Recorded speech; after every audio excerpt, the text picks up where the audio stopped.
afternoon, and thank you for stopping by Across the Fence. I'm Keith Silva. Today we're going to bring the outside inside by building, of all things, a water garden. When our garden guru, Julie Parker-Dickerson, suggested this idea to me, I foolishly said, we'll have to do it in the studio. Stay tuned to find out if hindsight is 20/20 or we're just that good. As I said, we're joined today by our garden guru, Julie Parker-Dickerson. Welcome back, and thank you for suggesting this idea. I love a challenge. I love it. Yes, let's build a wildlife pond together. I think this will be super fun. We'll reduce the amount of water we get everywhere. We'll try. And I wore my bee shirt today because we're with the pollinator and bee person. So we're going to get this started. Before we get started, what do we need? Oh my gosh. Okay, so you can create this garden for under 200, respectively. Okay. So we definitely need a basin like this. You can use a lot of different things as well. I prefer a steel basin. This is waterproof. So that's the key. Yes, you can't. It's going to be something that's not going to leak water everywhere. So you could put it on your deck potentially. Okay. And then we're going to need some rocks. So you can get rocks from a lot of different places, of course. So these came from my woods. And I just made sure that I had enough different sizes, large, small, etc. That's key. That's definitely key. Yep. And then I also have some wood.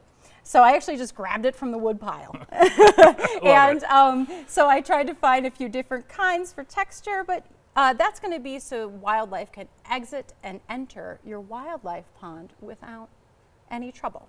Excellent. One other thing I want to bring up is the plants that we have over here. They're in pots, but these pots are not permeable. Yes. You've got, of course, a big permeable pot and many plants inside there. That's the key with this, is the plants have to get water. Yes, they're going to spread their roots out. So all of the plants that we have here can be submerged. Obviously, the greenery is going to come up from the top, but we want to make sure that the roots can come out, and you can see on some of these that the root systems are really exploding out of the bottom. Yes. And we'd rather have them out the sides, which this pot over here allows. We're working with some real stars here because these plants are in your wildlife pond water garden at home. So they're standing in today. We've got some real professionals. Now, one of the things I can think that people are thinking about in building this is, but it's going to rain. And you're like, let it rain. Absolutely. Well, with all of the rain over the past weeks, I really thought this would be just kind of fun to do. and it also helps you get to know all of the plants in your community too, because our wetlands are full of plants like these. And some of our roadsides too. Don't take the plants from your roadside or the wetlands. We'll let you know how you can get these later on. These were all acquired. Yes, these were all acquired at nurseries. So what's important here is that these plants, of course, can spread it in the water. And we're going to, of course, make sure that they're submerged for the most part. We can find these on the pond's edge. And you can actually find examples of these just walking around the Vermont countryside.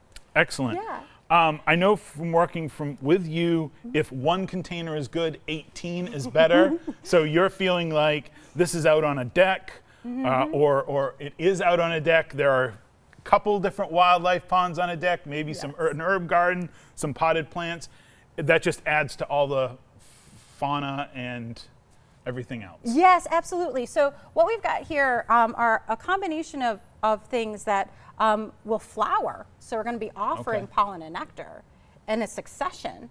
But we can also offer water, which is so essential. So we've had hot days. You know, it gets to be 86, 90 sometimes. This will provide water and a little bit of a place for animals to cool off.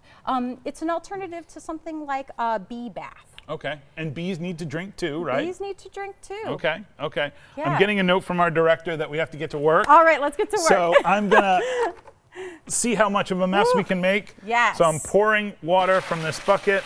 Awesome.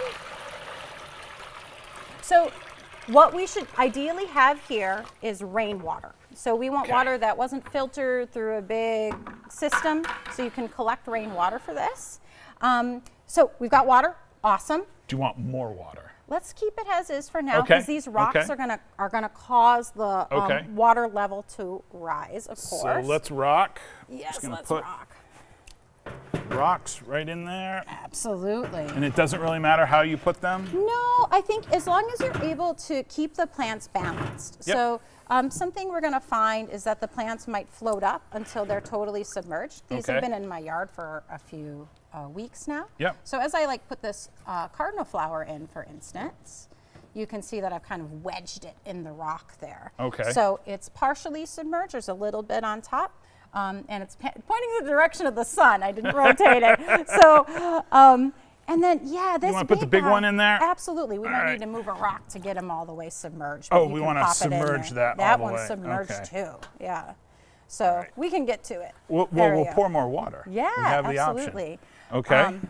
Okay. Okay. And then we can keep sort of piling things in. Yes, that's going to be so important. All right. So I'll put our wood in here so our flora and our fauna can exit and enter the pond as need be. Absolutely. Absolutely. A little ramp for frogs and things. You got one more plant you want to try to get in there, Julie? Yeah, I do. So we can definitely give it more texture and get some more water in there. All right. I don't want to waste. You brought this water all the way from home. So we're going to have to dump this out. So just for sake of argument. Okay. So we definitely want to make sure that these are submerged. So when we put this in, one thing that you can do is you can actually put rocks on top. Right.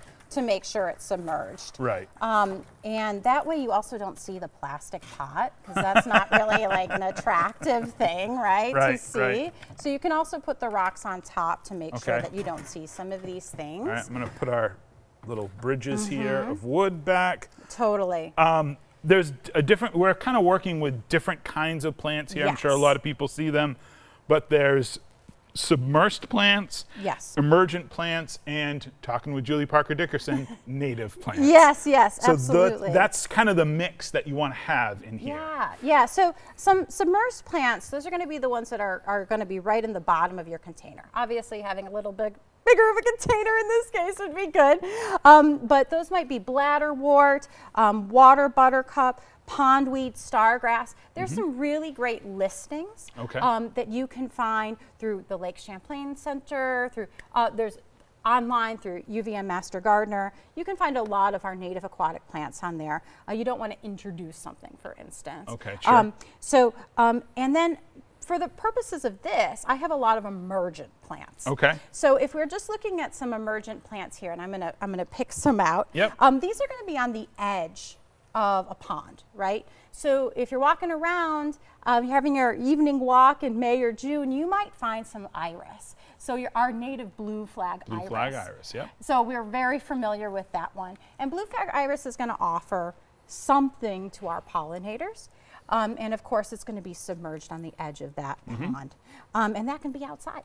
And then also, what I love is a pickerel weed. So this is a pickerel weed, and that's going to flower in succession. This one here with these leaves up here, this one, that's a pickerel weed. Okay. So that's going to flower in July, August. Again, another offering for pollinators and another plant that can be submerged. And you're sort of staggering when things are going to bloom, so it's in bloom all season long. Absolutely. So there's a little bit to offer. And then we have the cardinal flower, which is going to be... Cardinal flower. Yeah, so maybe end of July, but mostly August, September. So that's that bright red flower, reddish pink, right? Right.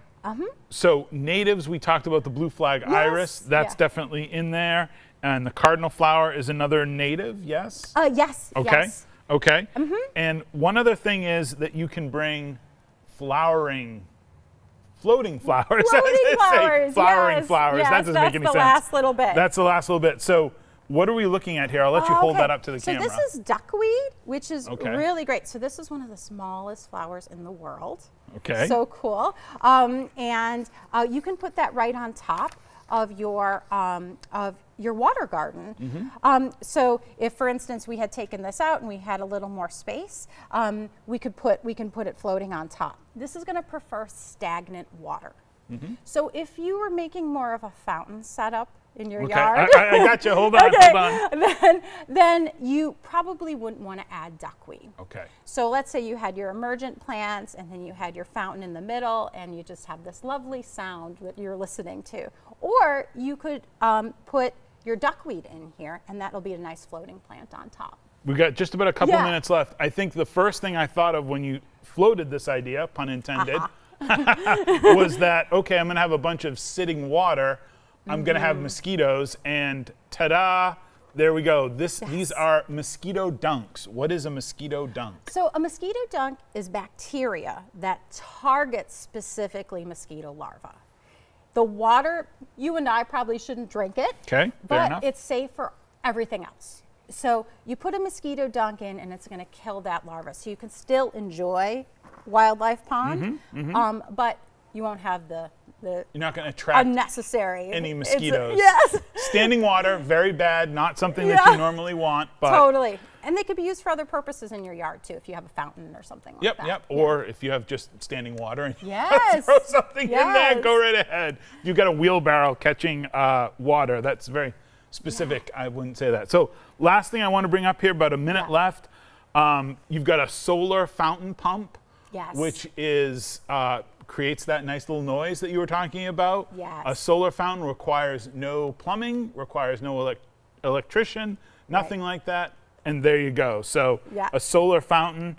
I think we've done a pretty good job. The pot is the tub is holding, so we didn't get any water in there. I just wanted to ask you, there were a couple of suggestions that you had for books that you used. What are you suggesting? Well, if you're a family who's out and about in the woods, there's a really great book called Flora of Vermont, and it's a great listing of all the plants that you can find here. Now, you might need a little book like this, though, to help you with the pictures. So from the National Audubon Society, the Eastern Wildflower Guide. And so by using these, and you could even combine it with technology like iNaturalist, and just help the Vermont Center for Eco Studies just document the plants that we can see in Vermont, whether they're in the water or in the forest. Well, I think we've set out a great family activity. I think everyone can get their own bin. They can make their own water garden or wildlife pond. Julie, thank you so much. It's always a pleasure to see you and to spend time with you. Thanks a lot. Thanks, Keith. And that takes care of our program for today. I want to thank the crew behind the scenes here at WCAX who make our program possible. I'm Keith Silva. This is Across the Fence. Thank you for being part of our family.